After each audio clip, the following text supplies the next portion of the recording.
Marvel hid a deadly secret in Endgame, and it involves Captain America's greatest weakness. Why did Thor really stop Steve from holding Stormbreaker?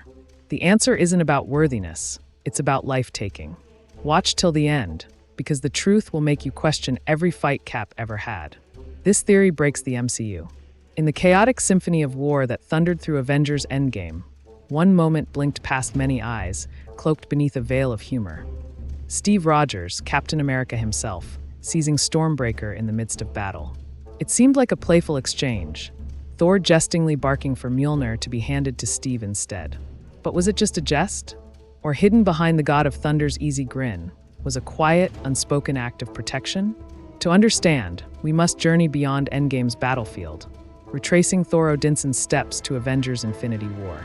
There, aboard the Benatar with the Guardians of the Galaxy, Thor revealed a secret. The forging of Stormbreaker on Nidavellir, a weapon wrought not merely to fight, but to unalive Thanos. When Peter Quill, Star-Lord, joked about procuring such a weapon for himself, Thor's response was anything but lighthearted. This was no mere sword or hammer. He warned that the weapon's power would not simply overwhelm the body. It would crush the mind, driving the wielder into madness and ruin. This wasn't idle boasting. Thor wasn't speaking just to the human among them, Quill, but to the whole assembly, including Drax the Destroyer and Gamora.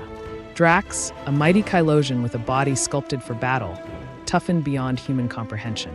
And Gamora, the deadliest woman in the galaxy, whose Sohobri physiology was superior in strength and endurance to the average human, sharpened by a life of merciless combat and strategy. Neither, in Thor's judgment, was fit to wield Stormbreaker. This slight was not on Drax and Gamora. It was a testament to the terrifying magnitude of Stormbreaker's latent power, and more importantly, to the absolute dominance of Asgardian might. Asgardians weren't just formidable, they were galactic titans. The 9 realms bore their subjugation under Odin, and Hela not out of submission but from force. The kind that could have conquered far more if Odin's ambitions hadn't been tempered. But here lies the key. Why could Steve Rogers lift Mjolnir, but was gently but firmly denied Stormbreaker? After all, wasn't Mjolnir a symbol of unparalleled power? The answer is more nuanced. Mjolnir wasn't just a hammer. It was a tool of discipline, designed by Odin as both a weapon and a guide for a young Thor. It limited and channeled Thor's divine essence, his mastery over thunder and lightning, acting like ancient training wheels. To wield Mjolnir was not to bear the full, unfettered power of Thor, but to borrow a distilled, measured fraction of it. Those deemed worthy were granted access to this tempered force, enough to conjure storms and wield tremendous might without being overwhelmed. This is how Steve Rogers could grasp Mjolnir. His unbreakable spirit, unshakable morality, and tempered strength aligned with the hammer's enchantments. Through Mjolnir, Steve could summon lightning, could fight like the thunder god himself, because Mjolnir was designed to share, to train, to moderate. But Stormbreaker was something entirely different. It was no instrument of teaching. It was a king's weapon, raw, undiluted, and merciless, meant not to channel or contain, but to unleash. Stormbreaker amplified Thor's power rather than refined it, pushing him into realms of strength far beyond his youth or even his time as a warrior prince.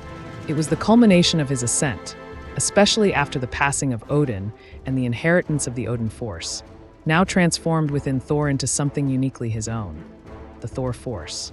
The Thor Force, a legacy of Asgard's ancient magic, elevated Thor beyond the boundaries of typical Asgardians. It was a wellspring of cosmic might, connecting him to the lineage of kings and warriors who shaped the realms. Even in his lowest moments, broken, grieving, heavy with failure, Thor was not diminished in essence. He remained the All-Father, an immortal king with a torrent of ancient power coursing through him. Stormbreaker responded to this. It was a weapon forged for the All-Father, to bear the load of that force, and to strike with the fury of gods and kings. Had Steve Rogers kept Stormbreaker, it's probable, even likely, that it would have destroyed him from within. Enhanced as he was by the super soldier serum, Steve's body was still, fundamentally, human. Elevated to the highest peak of human potential, yes, but not made to withstand the gravitational collapse of magic and force that was Stormbreaker's essence. He could lift Mjolnir because it was meant to be lifted by the worthy. Stormbreaker, on the other hand, demanded the substance of a god. Drax, Gamora, Quill, none of them, despite their alien enhancements and warrior pedigrees, were suited to it either.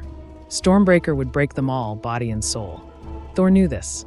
When he snatched Stormbreaker from Steve's grasp and replaced it with Mjolnir, it wasn't mockery. It was reverence. It was friendship. It was protection.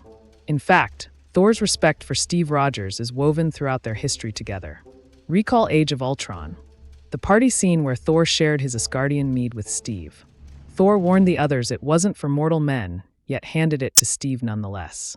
Even then, he did not view Rogers as a mere mortal. He recognized a warrior who could have stood among the Einherjar, who could have feasted in Valhalla. Steve was to Thor the closest thing Midgard had to an equal. Thus, when Thor called for Mjolnir and let Steve wield it in Endgame, it was no small gesture. It was a validation, a silent crowning. In that moment, Steve wasn't just Captain America. He was, by divine ascent, a god among men. But Stormbreaker, that was a different kind of beast. That was a weapon no mortal could carry and hope to remain whole. It was an axe honed to shatter stars, to unalive mad titans, to bear the wrath of an empire. And so, beneath the laughter and the clash of battle, Thor's simple command, "No, you take the little one," was not the barbed wit of a warrior in the heat of battle. It was a lifeline, a preservation of the one mortal Thor truly revered. So, was Thor protecting Steve, or did he know something darker about Stormbreaker? Could any mortal have survived wielding it? Drop your wildest theories in the comments. I'll be debating the craziest ones. And if you're not subscribed yet, you're missing out. The next Marvel Breakdown will expose an even bigger secret. Hit that button before you go.